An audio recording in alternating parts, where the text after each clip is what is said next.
नमस्कार प्रेक्षकांनो. ठरलं तर मग या मालिकेच्या येणाऱ्या भागामध्ये जबरदस्त असा ट्विस्ट येणार आहे. तर प्रेक्षकांनो, येणाऱ्या भागामध्ये सायली आणि प्रतिमा या दोघींनी मिळून प्रियाच्या वाढदिवसाच्या दिवशी खूप मोठा खुलासा केलेला असतो. त्यानंतर प्रेक्षकांनो, सायलीचा भूतकाळ जाणून घेण्यासाठी इथे अर्जुनने महत्त्वाचा निर्णय घेतलेला असतो. तर इथे सायलीसाठी अर्जुनने मानसोपचार तज्ज्ञ यांची आता अर्जुनने भेट घेतलेली असते आणि मानसोपचार तज्ज्ञांमुळे इथे त्यांच्या मदतीमुळे अर्जुनने सायलीचा 20 वर्षांपूर्वीचा भूतकाळ हा आता शोधून काढलेला असतो. त्यामुळे प्रेक्षकांनो, इथे आता मानसोपचार तज्ज्ञांच्या इथे मदतीमुळे सायलीच तन्वी असल्याचं सत्य अर्जुनने सगळ्यांच्या समोर आणलेलं असतं. तर प्रेक्षकांनो, कशा पद्धतीने या गोष्टी पुढे घडत जातात आपण सविस्तरपणे बघूया. प्रेक्षकांनो, आपण बघितलं इथे आता सायली आणि अर्जुन दोघे जण एकमेकांना मदत करतायत. सायलीच्या मनामध्ये शंका आलेली असते की मैनावती आणि सदा लोखंडे हे तिचे आई वडील नाही आहेत. आता DNA टेस्ट केल्यानंतर रिपोर्टमध्ये बदल केलेले असतात प्रियाने आपले सॅम्पल दिल्यामुळे DNA टेस्ट पॉझिटिव्ह आलेली असते. पण सायलीचं मन हे मानायला तयारच नसतं की मैनावती तिची आई आहे. त्यामुळे प्रेक्षकांनो, इथे सायलीने आपल्या मनातली शंका अर्जुनला बोलून दाखवलेली असते आणि ती म्हणते की हे दोघे जण माझे आईवडील आहेत. हे गोष्ट माझं मन मानतच नाही आहे. मी यांच्या पोटी जन्म घेतला आहे असं मला वाटतच नाही आहे. तेव्हा प्रेक्षकांनो, अर्जुनला असं वाटत असतं की सायली त्याच्यावरती शंका घेते, कारण तो सगळं पुराव्यानिश्चित बोलत असतो आणि सायली फक्त अंदाजावरती बोलत असते. तेव्हा प्रेक्षकांनो, इथे आता अर्जुन म्हणत असतो की ते तुझे आईवडील आहेत, हे DNA टेस्टने सिद्ध झालेलं आहे. पण तरीसुद्धा सायली म्हणते की काहीतरी गडबड होऊ शकते, विज्ञानही चुकू शकतं ना. माझा त्या रिपोर्टवरती विश्वास नाही आहे. रिपोर्टमध्ये नक्कीच काहीतरी गडबड झाली. तेव्हा प्रेक्षकांनो, इथे अर्जुनच्याच मदतीने सायलीने मैनावती आणि सदा लोखंडे यांना असे काही प्रश्न विचारलेले असतात ज्याच्यामुळे इथे आता मैनावती आणि सदा लोखंडे हे दोघेही तिचे आई वडील नाही आहेत हे तिला आता कळत असतं, कारण ते दोघे जण खोटं बोलत असतात. इथे आता एकाच वेळी आता दोघांना प्रश्न विचारल्यानंतर सायलीला काय बोलावं हे मैनावती आणि सदाला कळत नसतं आणि दोघे जण आपल्याबरोबर खोटं बोलत आहेत हे सायलीला कळतं. सायलीने अर्जुनने सांगितल्याप्रमाणे दोघांना वेगवेगळ्या ठिकाणी एकसारखे प्रश्न विचारलेले असतात, पण त्या दोघांनीसुद्धा त्या प्रश्नांची उत्तरं एकसारखी दिलेली नसतात. प्रश्नांची उत्तरं ही वेगवेगळी दिलेली असतात. त्यामुळे प्रेक्षकांनो, इथे सायलीचा संशय खात्रीत बदललेला असतो की हे माझे आई वडील तर नक्कीच नाही आहेत. आणि तेव्हा मग आता स्वतःवरती काही येऊ नये म्हणून बोलता बोलता महत्त्वाची गोष्ट मैनाच्या तोंडून निघालेली असते आणि ती गोष्ट म्हणजे प्रेक्षकांनो, तिथे आता मैनावतीने सांगितलेलं असतं की जेव्हा तू हरवलीस तेव्हा तू आमच्याबरोबर नव्हतीस. तेव्हा सदा म्हणतो तेव्हा तुला तिने तिच्या बहिणीकडे सोडलं होतं, म्हणजे तुझ्या मावशीकडे. तेव्हा प्रेक्षकांनो, सायली म्हणते की मला माझ्या मावशीचा ॲड्रेस हवा आहे आणि तिचा फोन नंबरसुद्धा. तेव्हा प्रेक्षकांनो, इथे आता मैनावतीने खोटा ॲड्रेस आणि खोटा फोन नंबर दिलेला असतो. त्यानंतर प्रेक्षकांनो, त्या ॲड्रेसवरती सायली अर्जुन दोघेजणं जातात. तेव्हा तिथे गेल्यानंतर त्या चालीमध्ये कुठेच ह्या 40 वर्षांमध्ये मंदा जाधव ही राहिलेली नाही आहे हे आता सांगितलेलं असतं. त्यामुळे प्रेक्षकांनो, इथे सायली म्हणते याचा अर्थ आईने मला खोटा ॲड्रेस दिला आणि खोटं नावसुद्धा. या नावाची बाई या ठिकाणी राहतच नाही आहे आणि मोबाईल नंबरसुद्धा मला खोटा दिलेला आहे.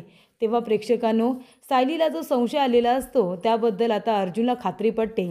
अर्जुन म्हणतो की बायको, तू बरोबर बोलतेस, नक्कीच ही माणसं कुणीतरी वेगळी आहेत. फक्त तुझा फोटो बघून मी त्यांना घरामध्ये आणायला नको होतं. त्यामुळे इथे अर्जुन म्हणतो मग जर तो फोटो तुझा नाही आहे मग तो कुणाचा फोटो आहे, ते गाठोडं कुणाचं आहे, असा संशयसुद्धा निर्माण झालेला असतो. त्यानंतर प्रेक्षकांनो, इथे आता अर्जुन म्हणतो की थांब, थोडे दिवस आपल्याला शांत बसावं लागेल. तेव्हा प्रेक्षकांनो, इथे आता सायलीने इन्व्हेस्टिगेशन सुरू केलेली असते. मैनावती आणि सदा लोखंडे दोघेही घाबरलेले असतात. त्यानंतर प्रेक्षकांनो, इथे आता 2 दिवसातच प्रियाचा वाढदिवस आलेला असतो. आता प्रियाचा वाढदिवस साजरा करण्यामध्ये कुणालाही इंटरेस्ट नसतो, पण आता अश्विन आहे अश्विन तर त्याच्या लाडक्या बायकोचा वाढदिवस साजरा करणारच. तेव्हा इथे अश्विन केक वगैरे घेऊन येतो आणि सगळ्यांना आवाज देऊन बोलावून घेतो आणि म्हणतो की लवकरात लवकर सगळेजण एकत्र जमा व्हा. आणि अश्विननेच इथे आता रविराज काका आणि प्रतिमा यांनासुद्धा प्रियाच्या वाढदिवसानिमित्त सुभेदारांच्या घरी इन्व्हाइट केलेले असते. तेव्हा प्रेक्षकांनो, त्या ठिकाणी रविराज काका आणि प्रतिमा हे सुद्धा आलेले असतात. आता प्रियाचा वाढदिवस म्हणजे खरं तर त्या ठिकाणी खऱ्या सायलीचा वाढदिवस असतो आणि त्यामुळे आता तन्वीचा वाढदिवस हा आता प्रियाचा जरी साजरा होत असला तरी त्या दिवशी जन्म झालेला असतो तो म्हणजे सायलीचा. तेव्हा सायलीला त्या दिवसाच्या आठवणींच्या वेळी काहीतरी गोष्टी आठवत असतात. तो दिवस म्हणजे जणू काही तिच्यासाठी साजरा होतोय की काय असं आता सायलीला वाटत असतं. त्यानंतर प्रेक्षकांनो, इथे अश्विन म्हणत असतो की मला माहिती आहे तुम्हाला कुणालाही रस नसेल ना तन्वीचा वाढदिवस साजरा करण्यामध्ये, पण निदान माझ्या आनंदासाठी तरी सगळेजण एकत्र या, असं आता अश्विन म्हणालेला असतो. त्यानंतर अस्मिता, सचिन आणि बाकीचे सगळे सुभेदार किल्लेदार हे एकत्र आलेलेच असतात. त्यानंतर प्रेक्षकांनो, इथे आता प्रिया केक कट करते. त्यानंतरला अश्विन एकटाच म्हणत असतो की happy birthday Tanvi, happy birthday Tanvi. बाकी सगळेजण शांत उभे असतात. तेवढ्यातच अचानक प्रतिमाला काय होतं काय माहिती प्रेक्षकांनो, अचानक चालत येते आणि आता केकचा तुकडा आपल्या हातामध्ये घेते आणि प्रियाला भरवायला जातच असते. तेवढ्यातच प्रतिमाचा हात थांबतो.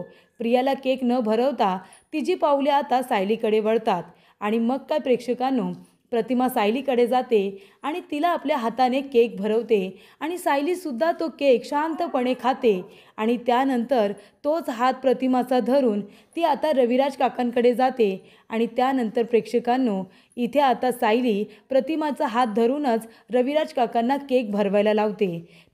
तेव्हा प्रतिमाला अचानक 22 वर्षांपूर्वीची गोष्ट आठवते आणि प्रतिमा खूप मोठ्या सत्याचा उलगडा करते प्रेक्षकांनो.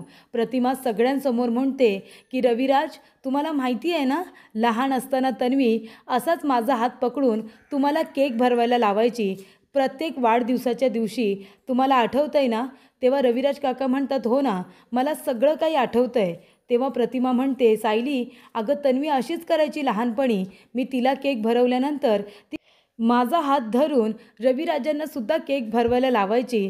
हे सगळं तुलासुद्धा कसं जमलं आणि तूसुद्धा अचानकपणे तसंच कसं केलंस जशी लहानपणी तन्वी करायची? तेव्हा प्रेक्षकांनो, इथे सायली म्हणत असते की या सर्व गोष्टी माझ्याबरोबर आधी घडून गेल्यात असं मला का वाटतंय. आणि तेव्हा प्रेक्षकांनो, इथे आता सायलीला पुन्हा त्या लहान मुलीचे आवाज ऐकू येतात. त्याच्यामध्ये सायली म्हणत असते की आई मला केक भरव ना, आई मला लाडू हवा आहे, आई मला अर्जुनकडे जायचं आहे. हे सगळे आवाज आता सायलीला ऐकू येत असतात. तेव्हा सायली आता पुन्हा पॅनिक होते. ती आपले दोन्ही हात कानावरती ठेवते आणि जोरात ओरडते आई. आणि त्यानंतर प्रेक्षकांनो, सायली आता पुन्हा बेशुद्ध झालेली असते. तेव्हा प्रेक्षकांनो, अर्जुनबरोबरच संपूर्ण सुभेदारांना खूप मोठा धक्का बसतो. म्हणजे इथे सायली, प्रतिमा आणि रविराज काका यांचं नक्कीच काहीतरी कनेक्शन आहे हे आता अर्जुनला कळत असतं.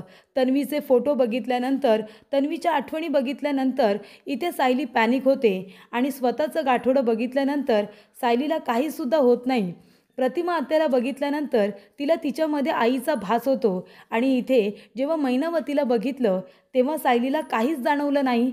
त्यामुळे इथे आता अर्जुनला संशय आलेला असतो की याचा अर्थ कदाचित सायली हीच तन्वी नाही आहे ना, आणि तीच रविराज काका आणि प्रतिमाची मुलगी नाही आहे ना, असं आता अर्जुनला वाटत असतं. कारण इथे प्रिया किती कारस्थानी आहे हे अर्जुनला बरोबर माहिती आहे. आणि जर इथे प्रियाला कळलं असेल की सायली लहानपणी हरवली होती आणि तिचे खरे आईवडील रविराज काका आणि प्रतिमा आत्या आहेत, तर ती सायलीची ओळख घेऊन नक्कीच इथे तन्वी म्हणून येऊ शकते. या गोष्टीवरती तर अर्जुनला 100% विश्वास असतो. त्यामुळे प्रेक्षकांनो, इथे आता सायली बेशुद्ध असते. अर्जुन तिला रूममध्ये घेऊन जातो, डॉक्टरांना बोलावतो. त्यानंतर प्रेक्षकांनो, इथे आता सायलीला आराम करायला सांगितलेला असतो. तेव्हा प्रेक्षकांनो, सायली शुद्धीवरती आल्यानंतर अर्जुन म्हणत असतो की बायको, अचानकपणे तुला काय झालं? प्रियाला मात्र खूप राग आलेला असतो. प्रिया म्हणत असते प्रत्येक वेळेला असंच होतं. माझ्यासाठी काहीतरी आनंदाचा दिवस असेल ना, तेव्हासुद्धा ह्या सायलीला सगळ्यांचं अटेन्शन हवं असतं.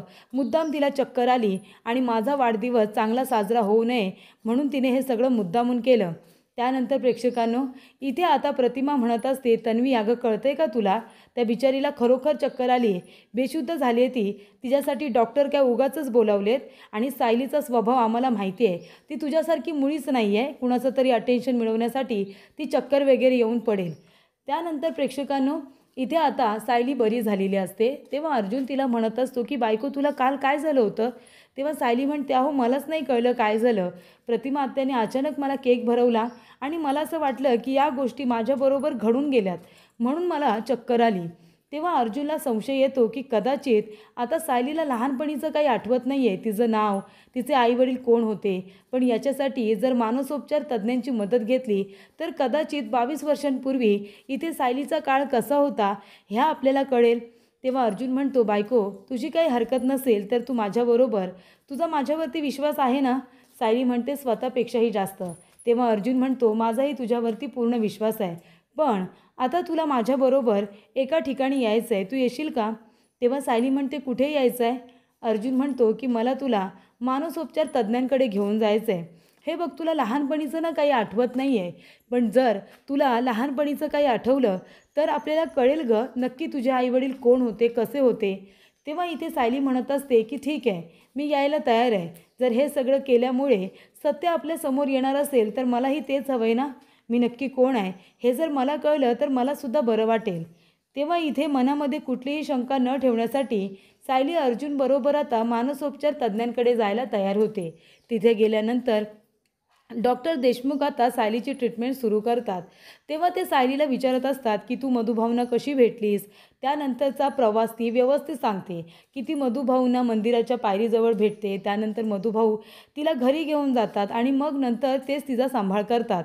पण त्याच्या आधीचं काय, तिचे खरे आईवडील कोण, नेमकी तू मंदिराच्या पायरीवरती काय करत होतीस, त्याबद्दल विचारणा केल्यानंतर सायलीला काही सांगता येत नाही, कारण त्याच्यानंतरच ती ट्रोमामध्ये गेलेली असते. ती पूर्णपणे तिची स्मृती गेलेली असते, तिला काही आठवत नसतं.